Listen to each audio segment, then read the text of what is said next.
How can he ask CBN to pay bandits 100 million naira ransom demand? He should be in jail. Reno mockery. Killer herdsmen and bandits are still out at large, killing or kidnapping anyone that comes their way. Many are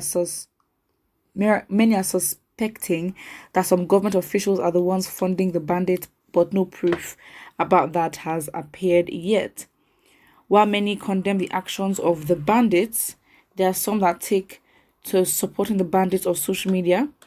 One of the people is GUMI. The way GUMI has been defending the bandits recently have started to arouse suspicions, and some people are already voicing it out. One of which is Reno mockery. All right. Mr. Omokri said in one of his recent tweets that GUMI is acting like an accomplice of the killer herdsmen and bandits. He asked that how can GUMI ask CBN to pay their 100 million naira ransom demand? Someone said, and he continues in his tweet, who should be in jail for inciting herdsmen and bandits against Christian soldiers is now a darling of the Muhammad Buhari regime. Hashtag Tebu Shaker. Okay. Many people seem to be in support with the claim of Mr. Omokri. Below are the replies. Okay, so somebody says, sir, he's not acting it. The money is needed to buy more ammunition. Acting like, despite all his body language and voices. I think it's so dangerous. I think that, I think, it's so sad. But we're literally buying ammunition for people. I mean, what is the logic of this man? What it really is? And I even think that he's from the north, right? The people of the north should literally tackle this man. The way they dragged Desmond Elliot, they need to drag him the same way with even higher intensity. Because honestly, this is just so illogical and it's very, very scary. Someone says, who will ever vote a fly into power again? Not in this country. People have learned. But then again, was this our last straw?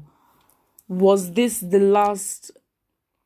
Because obviously we voted a flying person in now. And so it's like, this is what is happening.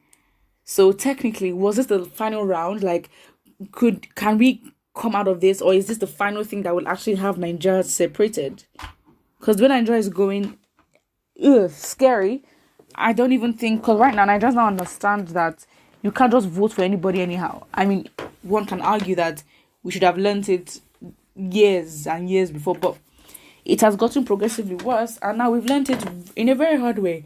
So again, can we actually learn from this mistake? Because the way things are going, and this, unknown gunmen, we have security bandits, we have so many factions of domestic bandits apart from Boko Haram. So again, it is definitely a very scary situation to be, a very scary situation to be in. And so yeah.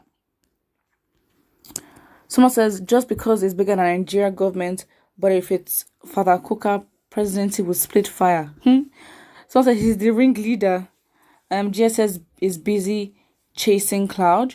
I think you should consider dropping those hashtags at the end of your tweets. You water down your own message and reduce the influence of your important tweets. Convey when you call your table taker, Buhari tormentor unnecessary. Okay, I don't even know how this relates. Please, this does not help any situation. What does that mean? Please, you can't tell him how to. It's your opinion. Keep it yourself. Someone says GUMI is above the law by virtue of his religion and ethnicity. Well, that is very much proven by the way the government coddles him and what he's allowed and not allowed to say. Someone says, thanks, sir, for this. Please ginger the people and let us bring this man to book of justice. Let the people file petitions against him so that he can be brought to book. True. Very, very true. I think I don't know.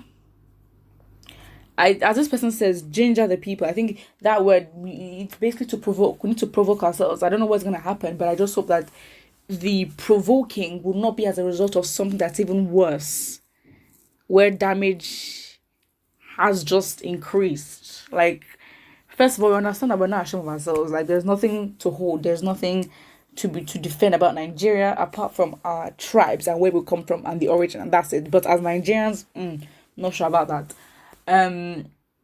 So it's like we need to provoke ourselves. I don't know where the provoking will come from, but he needs to come. because I think that provoking is what led, the provoking of so many deaths and tiredness is what led Nigerians to go lead the NSAS protest, which was amazing. So I guess, organic provoking is the thing, but I think inorganic provoking is what we need right now, because we can't wait until something gets even worse. And I think it's something that we should have learned from the NSAS protest. We waited too long, but then that does not mean we didn't take action. It's just that waiting too long makes the fight harder. Someone says Gumi is a terrorist and should be apprehended now. If all Nigeria's jobless youth enter forest to kidnap everybody, will this country move forward? I need to even search. I need to search this up now, because I do not even know what. I'm going to search up Sheikh Gumi on the internet and let me see what actually comes up. Because the way this man is talking, I'm thinking, what does he have a position in the government? Like, what does he do?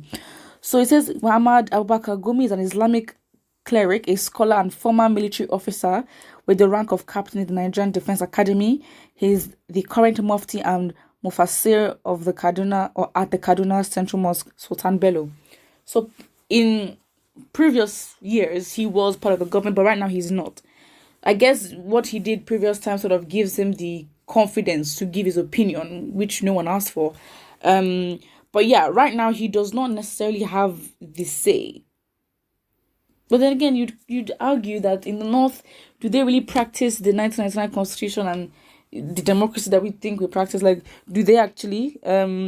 So again, it's like, we know that obviously he has no rights to sort of with his position.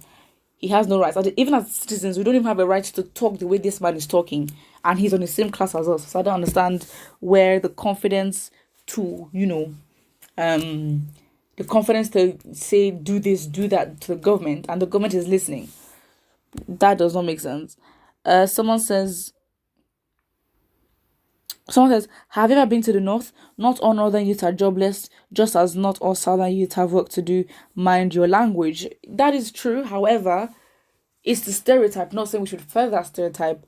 But I think that when we look statistically, what do you bring to the table? Not to sound mean, but it is.